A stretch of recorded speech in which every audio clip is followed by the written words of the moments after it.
Il y a des similarités parce que le mouvement des centres de santé intégrés, les centres communautaires, ça a débuté dans les années 60-70 en Ontario et aussi en Europe. Et on a même appris les uns des autres parce que c'était Pointe-Saint-Charles, le centre local de santé communautaire, qui a inspiré un peu le mouvement en Belgique de la formation des centres communautaires de santé au niveau du premier échelon. Donc il y a cette histoire en commun. Évidemment, il y a des grandes différences, à savoir qu'en Belgique, le système des centres de santé reste quelque chose de très petit dans la globalité du système de soins. On couvre 2,5% de la population. Je crois qu'ici, à Ontario, c'est beaucoup plus développé.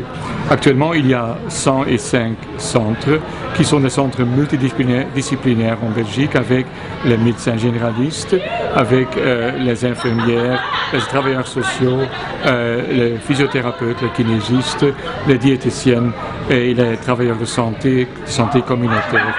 Surtout pour la promotion de la santé, ceux-là ont un rôle très important. Autre similarité est qu'on essaye de travailler avec la population locale. Donc, on fait pas mal d'actions pour améliorer avec la population les conditions de vie et aussi pour adresser les déterminants sociaux de la santé qui évidemment ont une grande influence sur la qualité de vie et sur la morbidité de la population.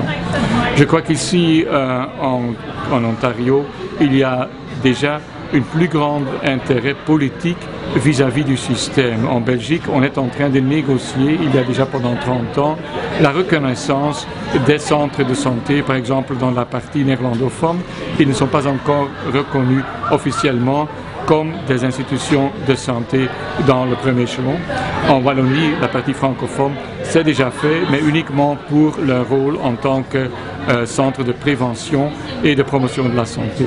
Donc je crois qu'il y a une différence dans l'évolution politique. Autre élément est que, évidemment, actuellement, nous sommes en train de négocier avec les assureurs, les mutualités, pour changer le système actuel de paiement, le paiement forfaitaire qui a une capitation qui est basée sur la consommation moyenne dans le système du paiement à l'acte. Parce que tous les non-centres de santé, donc les autres travailleurs de santé, ils travaillent dans le système à l'acte, dans des pratiques solo, des pratiques duo, des pratiques de groupe monodisciplinaires, mais tout le paiement est à l'acte.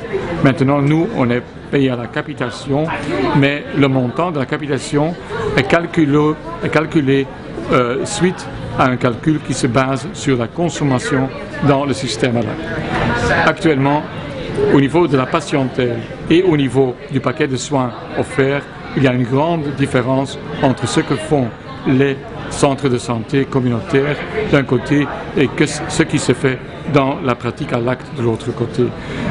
À savoir que la patientèle est beaucoup plus multiculturelle, beaucoup plus défavorisée, beaucoup plus pauvre dans les centres de santé, comme a été démontré récemment par une étude qui a pu constater qu'il est presque impossible de faire un échantillon qui socialement est aussi défavorisé dans le système à l'acte que l'échantillon qu'ils ont pris dans le système forfaitaire.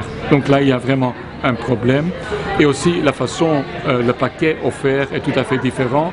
Il y a la prévention qui est dedans, il y a le suivi du patient, il y a le travail interdisciplinaire, le travail social qui est inclus.